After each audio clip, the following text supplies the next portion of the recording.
네, 이재명 더불어민주당 대표가 필습 8해 만에 서울대 병원에서 퇴원했습니다. 이 대표는 존중과 공존의 정치로 복원되고 희망 있는 나라로 함께 가야 한다고 말했는데요. 이런 가운데 비명계 일부 의원들이 오늘 탈당을 선언했습니다. 한동훈 국민의힘 비상대책위원장은 경남과 부산을 찾았습니다. 자세한 소식 취재기자 연결해 알아보겠습니다. 천지원 기자. 네, 국회의사당입니다. 이재명 민주당 대표의 퇴원 소식부터 전해주시죠. 네, 이재명 더불어민주당 대표가 오전 서울대병원을 퇴원하며 대국민 메시지를 발표했는데요. 상대를 죽여 없애야 하는 전쟁 같은 정치를 종식해야 한다고 말하기도 했습니다. 이번 사건이 증오의 정치, 대결의 정치를 끝내고 서로 존중하고 상생하는 제대로 된 정치로 복원하는 이정표가 되기를 진심으로 소망합니다.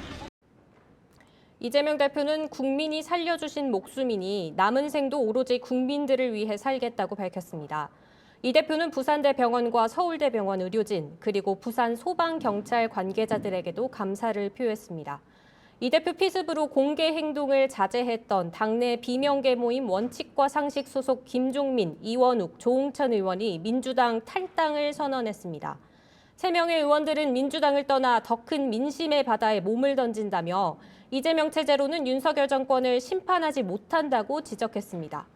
모든 세력과 연대, 연합하겠다고 제안했는데 김종민 의원은 신당 창당 계획이 있다고 밝히기도 했습니다. 당초 원칙과 상식 소속 의원들은 공동행동을 약속했지만 윤영찬 의원이 오늘 오전 민주당 잔류를 선택했습니다. 윤 의원은 SNS를 통해 신당의 가치와 염원에 동의하지만 민주당을 버리기엔 김대중 노무현의 흔적이 너무 귀하다고 밝혔습니다. 윤 의원의 현역 지역구에 출사표를 던진 현근택 민주연구원 부원장이 성희롱성 발언을 했다는 언론 보도도 있었는데요. 이재명 대표는 현 부원장에 대한 윤리 감찰을 지시해 징계 수위에 따라 공천 컷오프 대상이 될 가능성이 생겼습니다. 한편 민주당은 오늘 7호 영입 인재로 30대 전은수 변호사를 영입했는데요. 전 변호사는 대전과 울산에서 초등학교 교사로 일했고 변호사가 된 후로는 울산 지역에서 활동했습니다. 전 변호사는 수도권과 지역 간 격차 해소에 온 힘을 쏟겠다는 포부를 밝히고 출마 계획을 묻는 질문에 울산 지역구 출마를 희망한다고 답했습니다.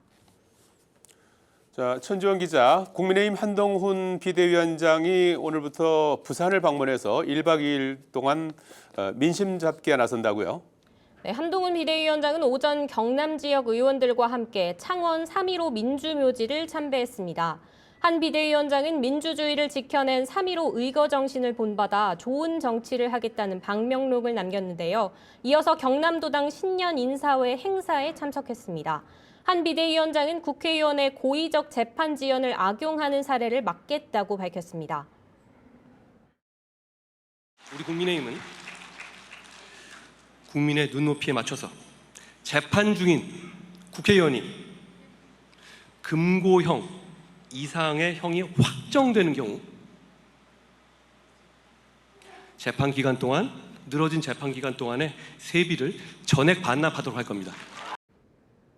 한 비대위원장은 오후에는 부산으로 이동해 1박 2일 일정을 소화할 예정인데 한 비대위원장이 취임 후 지역에 1박 이상 머무는 건 처음입니다. 미래 일자리를 주제로 지역 현안 간담회를 진행한 뒤 부산시당 당직자들과의 간담회에 참석합니다. 이어서 남포동 비프 광장을 방문해 시민들과 만남을 가질 것으로 보입니다. 당초 오늘 공관위원 인선이 발표될 것이라는 예측이 있었는데요. 국민의힘 당원 당규상 총선 90일 전까지는 공관위를 구성해야 하기 때문입니다. 이 기한이 지켜진 사례가 없었고 90일 전 시점이 오늘인지 내일인 11일인지에 대한 해석이 갈렸습니다. 국민의힘은 11일이 기한이 맞다고 밝혔는데 한 비대위원장이 자신은 법을 지키는 사람이라고 말한 바 있어 내일 공관위원 인선이 완료될 것으로 전망됩니다. 한편 박은식 비대위원의 막말 논란이 불거졌는데요. 과거 SNS에 백범 김구 선생에 대해 폭탄 던지던 분이 국제 정세와 나라 돌아가는 시스템에 대해 잘 알겠냐는 식의 글을 올렸던 것이 알려졌습니다. 박 비대위원은 이승만 전 대통령이 역사적으로 제대로 된 대접을 못 받는 데 대한 안타까움을 말하려다 나온 표현이라고 해명했는데요.